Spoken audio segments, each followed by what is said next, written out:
because I was like to get to the point. Alright, hang on. But you don't have to hang on.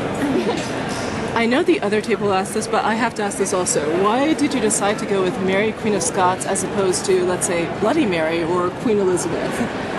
She's sexy, you know. She was married 3 times, and she had terrible taste in men, and she'd been, you know, she was sort of, in my mind, kind of a motherless child. I guess Elizabeth was too. But she'd been shipped off to live in a foreign land with an arranged marriage when she was, you know, 6 months old, basically. So I felt like she was exactly the right person to go with. Okay. She seems very, from the pilot, she's very still idealistic in love, like she wants to be in love, and she doesn't really. So how does that change at all through the course of the season? As she's already figured out that someone wants her dead. So does she start to kind of take the less idealistic route and just kind of focus on what will make her safe? She does.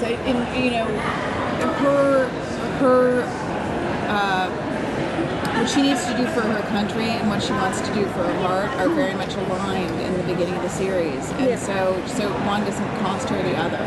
But for Francis, that's not actually true. He believes that the best thing he can do for his country is not to wed her, regardless of what he feels about her. So there's a great romantic obstacle in that. But I think you'll see them both very quickly, you know, take their duty to their countries incredibly seriously, even at the cost of their own happiness. But you'll also see them grow as they navigate, you know, the politics of court, the intrigue, and they'll kind of find their footing as rulers as well. The show seems like kind of both an odd fit for the CW in that it's, you know, historical, very complex, but also a great fit because you have young people in love and all these different relationships going on. So what was the challenges in bringing the show to fruition and getting it off the ground and onto the air? They were really supportive of it from the get-go. I think they're very much looking at cable models, both in terms of the content, in terms of things being edgy, in terms of them being smart, and you know, but it felt like it was very promotable for them. It is a recognizable name, and it, you know, there are other shows of this ilk that have been done really well. So it felt like it was a nice fit for them actually.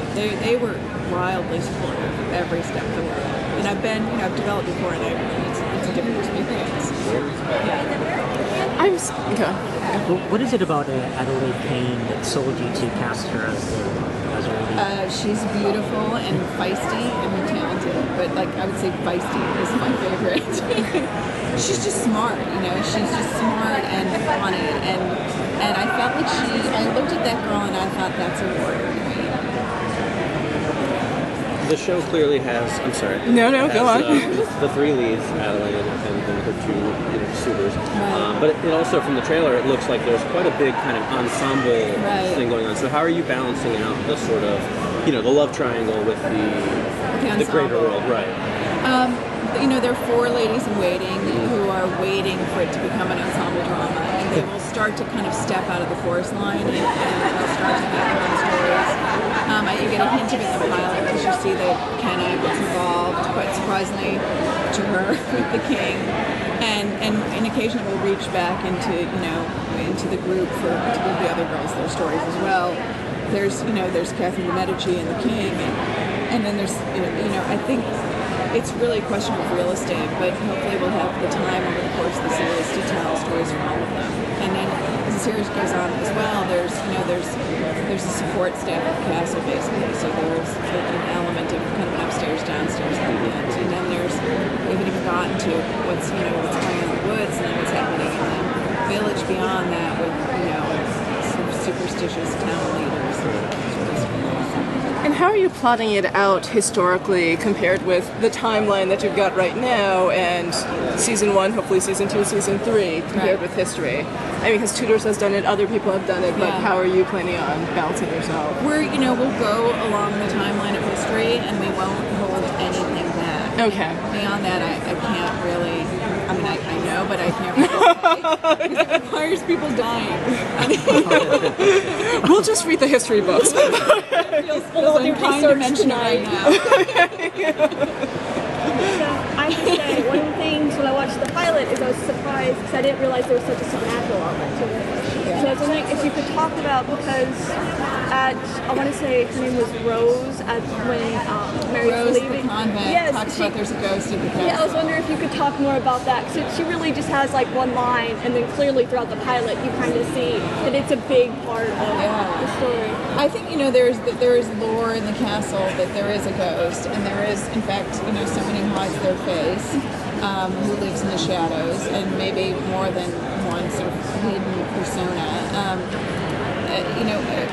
It's not necessarily a supernatural element. It is a horror element. It may become a supernatural element at some point. It's just, but right now, like there's enough to pick, enough to lean into with the sort of barbaric supernatural or superstitions of the time. I really enjoyed that. Me too. Surprised when it came out, I was like, yeah, me too. really reels you in. To me, it's the most fun to ride, so it's not going away. Well, the Gothic is that area, so a couple centuries before. We call the woods the blood woods, and there's we do say that there are pagans who live in there, and they have a certain belief system, and some of it is rooted in nature, and some of it is rooted in just the darkest of superstitions. So. Are we supposed to take the guy that has the vision? Is he a pagan? Are we going to figure out more of what he is? He's the guy who's a vision is Nostradamus. Okay. That's Nostradamus, and he is a seer.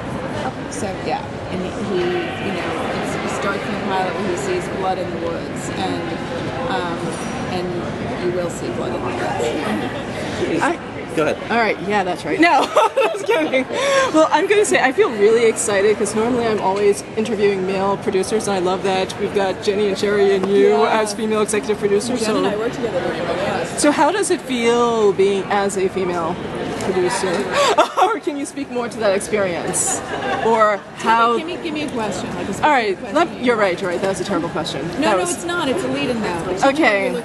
I guess, I mean, this is the thing. It's a male-dominated field, and I like that right now we see in the CW more female executive producers. Do you feel that that's indicative of a slight change in executive producership, even though there's female writers are going down?